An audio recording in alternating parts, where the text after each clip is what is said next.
নমস্কাৰ 24 লাইভ চাই থকাৰ বাবে ধন্যবাদ। এই মুহূৰ্তত লৈ আহিছো এটা গুৰুত্বপূৰ্ণ খবৰ।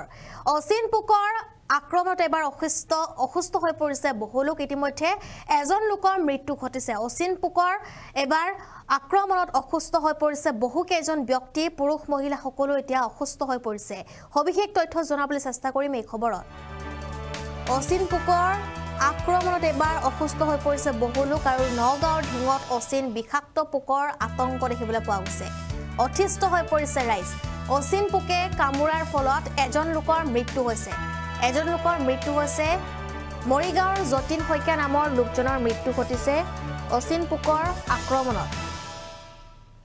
আৰু মৰিগাঁৱত যতীন শইকীয়া নামৰ লোকজনৰ মৃত্যু ঘটিছে। GMCHত চিকিৎসাধীন অৱস্থাত মৃত্যু হৈছে বৰঙাবাৰীৰ যতীন শইকীয়া। পোকৰ কামোৰত অসুস্থ হৈছে কেইবাজনো পুৰুষ মহিলা। পোকে কামোৰাৰ ৰোগত যিহেতু এবাৰ ৰোগীক উন্নত চিকিৎসাৰ বাবে পৰামৰ্শ দিছে চিকিৎসকসকলে। আমি এই মুহূৰ্তত জনাই আছো এটা ডাঙৰ খবৰ। এবাৰ অচিন পোকৰ আক্ৰমণত অসুস্থ হৈ পৰিছে বহু লোক। নগাঁৱৰ ঢিঙত অচিন বিষাক্ত পোকৰ আতংক দেখিবলৈ পোৱা গৈছে। অচিন পোকে কামোৰাৰ ফলত এজন লোকৰ মৃত্যু হৈছে। মৰিগাঁৱৰ যতীন শইকীয়া নামৰ লোকজনৰ মৃত্যু ঘটিছে অচিন পোকৰ কামোৰৰ ফলত। আৰু GMCHত চিকিৎসাধীন অৱস্থাত মৃত্যু হৈছে যতীন শইকীয়াৰ। পোকৰ কামোৰত অসুস্থ হৈ পৰিছে কেইবাজনো পুৰুষ মহিলা। দৃশ্য আছে আমাৰ হাতত, দেখুৱাবলৈ চেষ্টা কৰিম। কেইবাজনো পুৰুষ মহিলাৰ যেটো পোকৰ কামোৰত অসুস্থ হৈ পৰিছে আমি দৃশ্য এই মুহূৰ্তত দেখুৱাই আছো।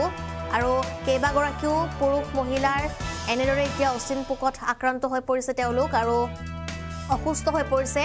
কিন্তু পোকে কামোৰা ৰোগীক উন্নত চিকিৎসাৰ পৰামৰ্শ দিছে চিকিৎসকসকলে, কিয়নো এয়া বিষাক্ত পোকে কামোৰাৰ ফলত হয়তো ভয়ংকৰ অঘটন ঘটিব পাৰে, যাৰ ফলত এতিয়া চিকিৎসকে পৰামৰ্শ দিছে চিকিৎসা গ্ৰহণ কৰিবলৈ, যিহেতু ভয়ংকৰভাৱে এতিয়া বৃদ্ধি পাইছে এই অচিন পোকে কামোৰা যেটো ঘটনা। আৰু এই অচিন পোকে কামোৰাৰ ফলত ইতিমধ্যে এজন লোকৰ মৃত্যু হৈছে আৰু বহু লোকক আক্ৰমণ কৰিছে এই অচিন পোকে, যাৰ ফলত অসুস্থ হৈ পৰিছে বহু পুৰুষ আৰু মহিলা।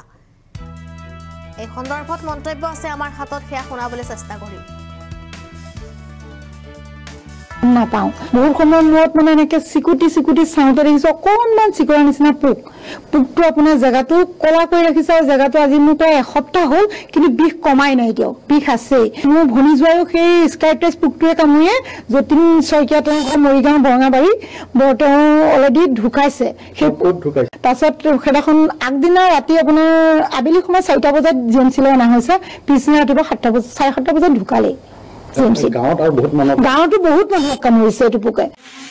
গাড়ী থাকোঁতে পোকে তাই কামুৰিলে। তাৰপিছতে প্ৰাইভেট স্কুলৰ পৰা চাকৰি কৰে, তালৈ গুচি দিলে। আহি পেলাই মানে যেতিয়া সন্ধ্যা হয় তেতিয়া বিষাইছে বুলি মানে তেওঁ চাবলৈ দিছে। আৰু চাবলৈ পোক এটা দেখিছে হেৰি চিলভাৰ কালাৰৰ নিচিনা। আৰু তাতে এতিয়া মানে ফুলি পৰিছে এতিয়া জেগাখিনি, আৰু ডিঙি চিঙি লৰাব পৰা নাই। এতিয়া কামোৰা 36 ঘণ্টা হৈছে।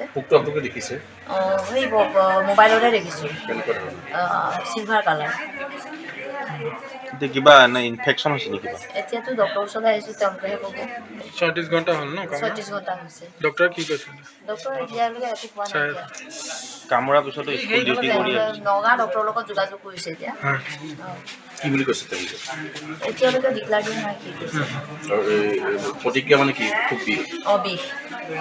বিষ ডিঙি চিঙি লৰাব নোৱাৰা হৈ গৈছে।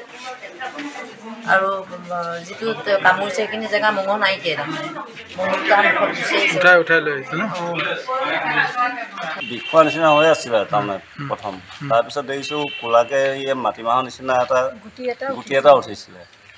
গুটিটো জাষ্ট কালি আকৌ গধূলি মই বাইকত গ'লোঁ যে ঘৰলৈ, এতিয়া খুলি এতিয়া কি হৈছে আপোনালোকৰ অসুবিধাটো? এতিয়া বস্তুটো বিষ তাৰমানে আছেই, আৰু বিষ এতিয়া তাৰমানে মাথালৈকে বিষটো আছে। সেই বিষটো কিহৰ কাৰণে হৈছে আপোনাৰ? এইটো পাই হৈছে। এইটো কিবা কামুৰিছে নেকি? কিবা কামুৰিছে নে কি? এতিয়া পোকে হ'ব চাগে। পোকটো দেখা পাইছে নেকি বাৰু? দেখা পাইছোঁ, কালি মাৰিছোঁ। কোলা সেয়া আচ্ছা, পোকটো দেখা পাইছে। মানে অকণমান হেৰি